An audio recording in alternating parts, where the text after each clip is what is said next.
ثابت.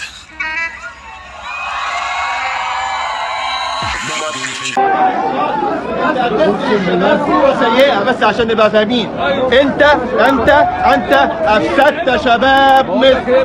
محمد رمضان في حفلة تانية جديدة امبارح، وبدل ما يلبس بدلة تانية قلع لكم خالص. بعدين قلع القميص واحنا قاعدين واحنا اتخضينا بقى. تعالوا نشوف أبرز لقطات الحفلة ولحظة رمي باسبور مصري على المسرح. ويا ترى النجوم في مهرجان كوتشيا ده الفنانين بيلبسوا فيه تاني ايه؟ انت مين في مصر؟ انت جاي تصور افسد شباب مصر.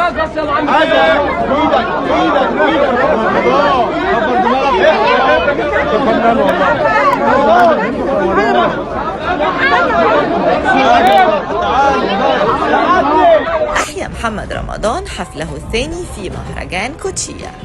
الحفلة بدأت بظهور رمضان وهو لابس تاج ملك وطالع بشيشة، والمهرجان بدأ بأغنية الملك وبعدها شوية أغاني رمضان المعروفة.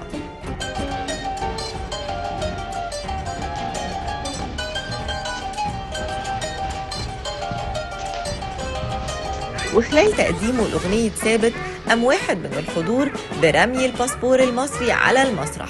رمضان بقى مسك الباسبور المصري وباسه وحطه فوق راسه. الحقيقة هي حركة حلوة من رمضان، بس يا ترى مقصودة علشان تقلل الانتقاد عليه ولا لأ؟ عموما لو ما تعرفوش مهرجان كوتشيا، فالمطربين نفسهم في الحفلة هناك أشكالهم كلها غريبة وأغرب من رمضان نفسه.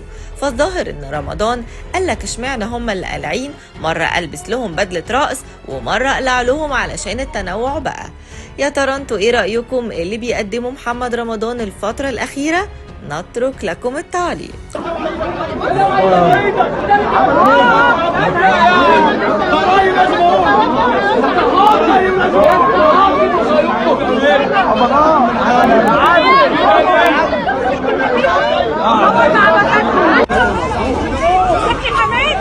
حبيبتي الله يخليك. السلام عليك يا حبيبي. الله يخليك. عدينا بقى.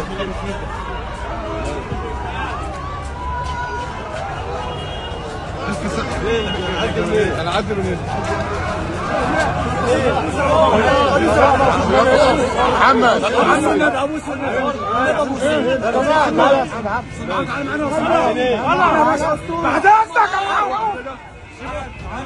بعد اذنك يا باشا. اتفضل. سمعتك الحق.